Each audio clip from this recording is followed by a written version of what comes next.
नमस्कार, मैं हूं डॉक्टर शिखा शर्मा और आप देख रहे हैं टीवी 9 की खास पेशकश आप फिट तो सब हिट। आज हम बात करेंगे कि जिन लोगों ने वैक्सीनेशन लिया है उनको कई थोड़े थोड़े इफ़ेक्ट्स होते हैं और उसको किस तरीके से आप घरेलू नुस्खों से ही आप निजात पा सकते हैं। मिसाल के तौर पे जैसे आपने वैक्सीनेशन लिया है तो वैक्सीनेशन की जो साइट है उसमें कई बार स्वेलिंग आती है, रेडनेस आती है, तो उसके लिए आपको कुछ ज़्यादा नहीं करना है। सिर्फ जो कोल्ड पैक जिसको हम कहते हैं कि कोई बर्फ़ किसी भी हैंकी में लेके उसको थोड़ा थोड़ा चारों तरफ लगा सकते हैं। ध्यान रहे कि एक तो उसको दबाएं ना, जो भी साइट है वैक्सीनेशन की उसको बहुत ज़्यादा दबाएं ना। दूसरा है कि उसको उसके ऊपर ही ना रख दें, थोड़ा सा बस कूल टेम्परेचर आपको करना है ताकि उस उधर की जो एक रेडनेस है वो कम हो जाए। जो दूसरी चीज़ बहुत इम्पॉर्टेंट है कि वैक्सीनेशन के बाद अगर आपको तेज़ी से लगता है आपको एलर्जी हो रही है या स्वेलिंग आ रही है तो ज़रूर आप डॉक्टर को संपर्क करें, क्योंकि कुछ पेशेंट्स में जो बहुत ही माइन्यूट पेशेंट्स में एलर्जी हो जाती है, मगर उसमें भी कोई ऐसी दिक्कत नहीं है। अगर आप अगर डॉक्टर को कांटेक्ट करेंगे टाइमली तो वो इलाज कर पाएंगे। दूसरी चीज़ जो बहुत कॉमन है वो है कि जैसे हेडेक होना या सर भारी होना, तो ये भी बहुत कॉमन नहीं है, कुछ लोगों में होता है, कईयों में नहीं भी होता है।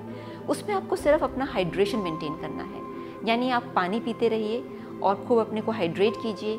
और दूसरा अपना प्राणायाम ज़रूर कीजिए जिसको अनुलोम विलोम कहते हैं, यानी alternate nostril breathing. Alternate nostril breathing का फ़ायदा ये होता है कि जैसे जैसे आपकी बॉडी में वो ऑक्सीजन देता है वो आपकी जो इम्यूनिटी, क्योंकि वैक्सीनेशन के बाद थोड़ी इम्यूनिटी गिर जाती है, तो उससे वो आपकी बॉडी में इम्यूनिटी को बरकरार रखता है, क्योंकि ऑक्सीजन ही आपको इम्यूनिटी भी प्रदान करती है।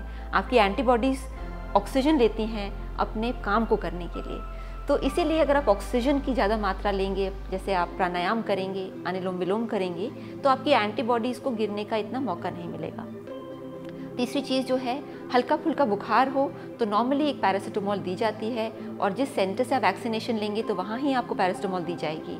अदरवाइज़ गिलोय जूस है, वो भी बुखार के लिए ही है, आप गिलोय जूस का भी सेवन कर सकते हैं ताकि आपका बुखार कंट्रोल में हो। वैसे तो ज़्यादा बुखार आता नहीं है, मगर हल्का फुल्का जो बुखार है वो गिलोय के रस से भी आप कंट्रोल कर सकते हैं। कुछ पेशेंट्स में देखा गया है कि उनको वॉमिटिंग जैसी फीलिंग आती है, नॉजिया, मितली या लूज मोशन हो जाते हैं। उसमें आपको ज़्यादा कुछ खास नहीं करना है, सिर्फ ध्यान रखिए कि आप कोकोनट वाटर लेते रहिए। कोई भी शुगरी ड्रिंक जैसे एरिएटेड ड्रिंक्स होती हैं या कोई शुगरी जूस इस तरह की बिल्कुल मत लीजिए, आप कोकोनट वाटर लीजिए। और कोशिश कीजिए कि जैसे आप मौसम्बी है उसका सेवन करें या फिर जैसे अनार है उसका सेवन करें, क्योंकि उससे आपको नेचुरल शुगर मिलेगी और आपको आर्टिफिशियल शुगर या वाइट शुगर बिल्कुल नहीं लेनी चाहिए। कुछ लोगों का ये भी मानना है कि उन्हें नींद से नहीं आ रही, यानी वैक्सीनेशन के बाद उनकी नींद डिस्टर्ब हो गई है। वैसे तो वैक्सीनेशन और स्लीप में कोई ऐसा कोरिलेशन नहीं है। कई बार एंग्जाइटी के कारण लोग सो नहीं पाते हैं, तो उसमें आपको सिर्फ ध्यान रहिए कि आप सोने से पहले 1 घंटा पहले अपने फ़ोन को बंद कर लें और आप प्रॉपर लाइट डिनर लें, बहुत ज़्यादा हैवी ना लें। और अगर आप जैसे कि चाय कॉफ़ी पीते हैं तो उसे 2-3 घंटे सोने से पहले ना पिएं, क्योंकि चाय कॉफ़ी से भी आप स्टिमुलेटेड रहते हैं, ऊपर से एंग्जाइटी से आपकी नींद डिस्टर्ब होती है।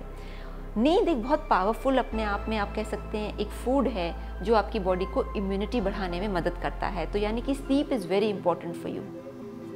आजकल ये भी देखा गया है कि कई लोग वैक्सीनेशन के बाद थोड़े से केयरलेस हो जाते हैं, यानी उनको लगता है कि अब तो वैक्सीनेशन है तो वो जो एक प्रिकॉशंस है वो नहीं लेते और खाने पीने में भी जो प्रिकॉशंस है वो नहीं लेते। ये मानना गलत है। वैक्सीनेशन आपको डेफिनेटली प्रोटेक्ट करेगा, मगर आपका जो शरीर है उसको बना के रखना, यानी कि कुछ प्रिकॉशंस जैसे कि आपको डाइट में फ्रूट्स लेने हैं, आपको मास्क ज़रूर लगाना है, जो आपको सोशल जैसे जहाँ पे आप क्राउडेड प्लेसेस में मत जाइए या डिस्टेंस रखिए जब ज़्यादा क्राउड होगा। दूसरी चीज़ें आपको हैंड वॉश करना है। ये सारी चीज़ें आप प्रिकॉशंस वैक्सीनेशन के बाद भी मेंटेन कीजिए। और खाने पीने में कुछ चीज़ें हैं जैसे आपको जो इम्यूनिटी बढ़ाती हैं, जिंक के कई सोर्सेज हैं, जैसे मूंगफली है, सेसमी सीड्स हैं यानी और सनफ्लावर सीड्स हैं, यानी नट्स एंड ऑयल सीड्स अपनी डाइट में 1 मुट्ठी ज़रूर लीजिए और बच्चों को भी दीजिए। ऑफ कोर्स 5 साल से छोटे बच्चे हैं उनको नट्स एंड ऑयल सीड्स नहीं दिया जाता। नट्स एंड ऑयल सीड्स में होता है जिंक, और जिंक एक बहुत पावरफुल एक मिनरल है जो आपके शरीर में इम्यूनिटी बढ़ाता है।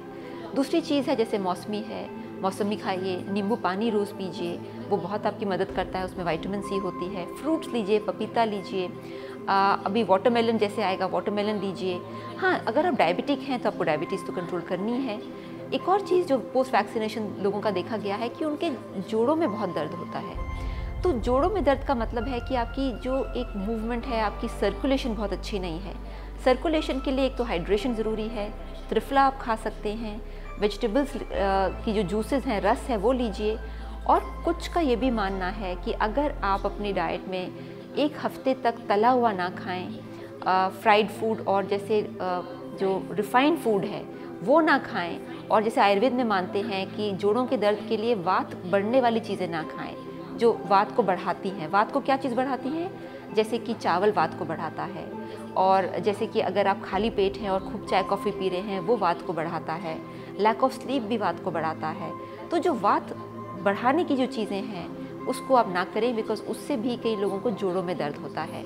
एंड ऑफ कोर्स अगर आपको ज़्यादा दर्द नहीं है बट कुछ ही एरियाज़ में है तो कोई भी आप बाम या ऑइंटमेंट लगा सकते हैं और जेंटल मसाज कर सकते हैं, जिससे कि जो लोकलाइज्ड पेन है वो कम हो जाए।